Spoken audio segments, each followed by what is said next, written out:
आलसी ब्राह्मण। बहुत समय की बात है, एक गांव में एक ब्राह्मण अपनी पत्नी और बच्चों के साथ रहता था। उसकी जिंदगी बेहद खुशहाल थी। उसके पास भगवान का दिया सब कुछ था।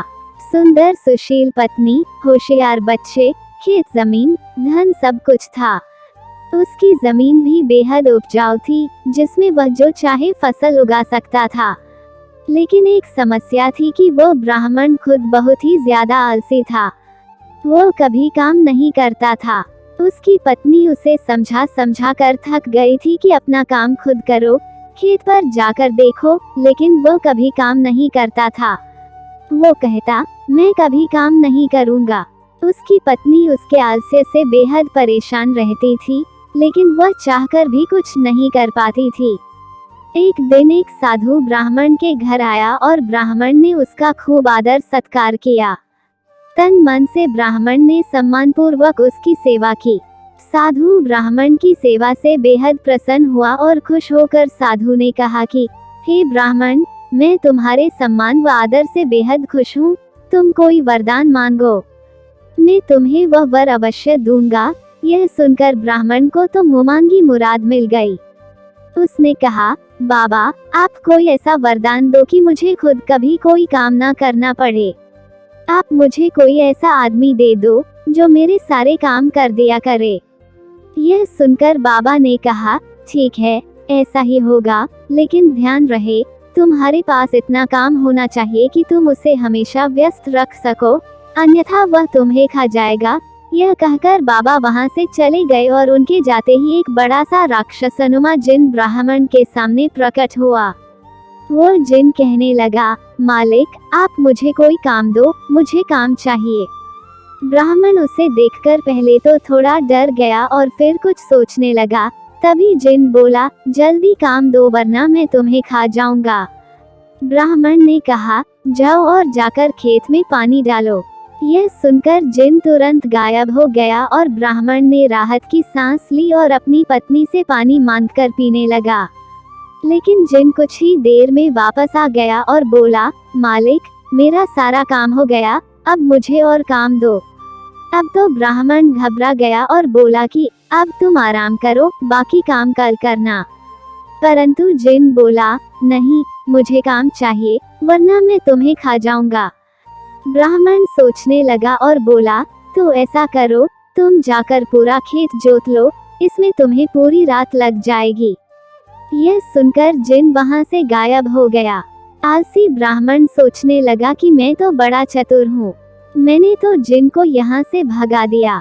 वो अब खाना खाने बैठ गया और अपनी पत्नी से बोला, अब मुझे कोई काम नहीं करना पड़ेगा, अब तो जिंदगी भर का आराम हो गया। यह सुनकर ब्राह्मण की पत्नी सोचने लगी कि कितना गलत सोच रहे हैं उसके पति। इसी बीच वह जिन फिर वापस आ गया और बोला, मुझे काम दो, मेरा काम हो गया, जल्दी दो, वरना मैं तुम्हें खा जाऊंगा। अब ब्राह्मण सोचने लगा कि अब तो उसके पास कोई काम नहीं बचा, अब क्या होगा। परंतु उस ब्राह्मण की पत्नी बहुत समझदार थी। उसने अपने पति से कहा, सुनिए, मैं इसे कोई काम दे सकती हूँ क्या? पत्नी की बात सुनकर ब्राह्मण ने कहा, दे तो सकती हो, लेकिन तुम इसे क्या काम दोगी?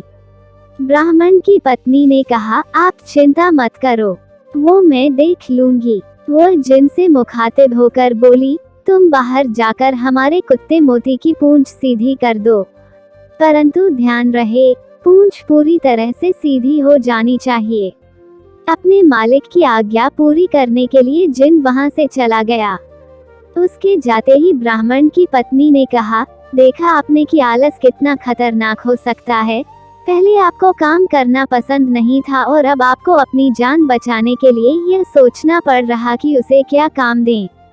अब ब्राह्मण को अपनी गलती का एहसास हुआ और वो बोला, तुम सही कह रही हो, अब मैं कभी आलस नहीं करूँगा, लेकिन अब मुझे डर इस बात का है कि इसे हम आगे क्या काम देंगे। यह मोती की पूंछ सीधी करके आता ही होगा, मुझे बहुत डर लग रहा है, हमारी जान पर बन आई, अब तो यह तो हमें मार ही डालेगा। यह सुनकर ब्राह्मण की पत्नी हंसने लगी और बोली, अब डरने की बात नहीं, तुम चिंता मत करो, वो कभी भी मोती की पूंछ सीधी नहीं कर पाएगा। वहाँ जिन लाख कोशिशों के बाद भी मोती की पूंछ सीधी नहीं कर पाया। पूंछ छोड़ने के बाद फिर टेढ़ी हो जाती थी और रात भर वह जिन यही करता रहा। ब्राह्मण की पत्नी ने ब्राह्मण से कहा, स्वामी, अब आप मुझसे वादा करो कि कभी आलस नहीं करोगे और अपना काम खुद करोगे। ब्राह्मण ने पत्नी से वादा किया कि वह अपने काम खुद करेगा और दोनों चैन से सो गए। अगली सुबह ब्राह्मण खेत जाने के लिए घर से निकला तो देखा जिन मोती की पूंछ ही सीधी कर रहा था। उसने जिन को छेड़ते हुए पूछा, क्या हुआ, अब तक काम पूरा नहीं हुआ क्या? जल्दी करो, मेरे पास तुम्हारे लिए और भी काम है। यह सुनकर जिन बोला, मालिक, मैं जल्द ही यह काम पूरा कर लूंगा। ब्राह्मण उसकी बात सुनकर हंसते हंसते खेत पर काम करने चला गया और उसके बाद उसने आलस हमेशा के लिए त्याग दिया। सार, इस कथा का यही सार है कि हमें आलस्य कभी नहीं करना चाहिए। हमें हमेशा अपना कर्म करना चाहिए, क्योंकि कर्म ही जीवन है, कर्म ही पूजा है। धन्यवाद।